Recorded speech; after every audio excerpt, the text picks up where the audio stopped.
The boy was throwing away some trash. He discovered a treasure worth $200,000 in the garbage bin. Without hesitation, he picked it up and smashed it on the ground, just as he had expected. Curious about its true value, the boy ran straight to an antique shop to get it appraised. The shop owner, pretending to look for his glasses, casually walked away and swapped the valuable item with a cheap replica. He then returned to the boy, acted as if he had inspected it, and offered a price, holding up 2 fingers. The boy assumed he meant $200,000, but the shop owner shockingly said it was only $200. The boy quickly took a closer look, only to find that the once valuable item was now worth just $20. Realizing he had been scammed, he immediately claimed the item wasn't his. But the owner, believing the boy was just some nobody with no connections, refused to admit he had swapped the goods. Little did the shop owner know, the boy wasn't someone to be messed with. He started shouting loudly outside the store, drawing a crowd. Then, he began his own antiques appraisal session. To his surprise, he discovered that everything in the shop was fake. This caught the attention of the president of the local trade association, who realized that the boy not only could distinguish between real and fake items,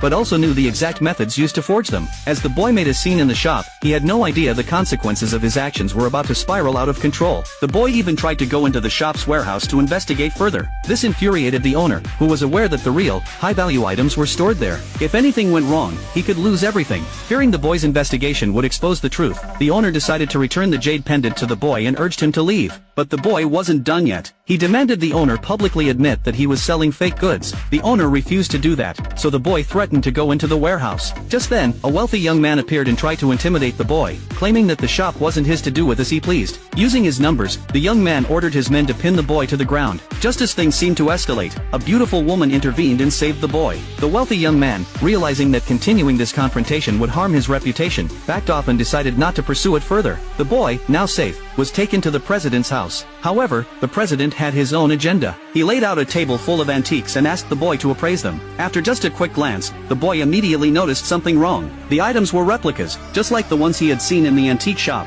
The president revealed his motives. Some people are getting bolder and bolder. Many have been deceived. If we don't do something about these scammers, this whole industry will collapse. The boy, eager to help, agreed to assist. However, little did he know, this decision would soon lead him into a dangerous situation.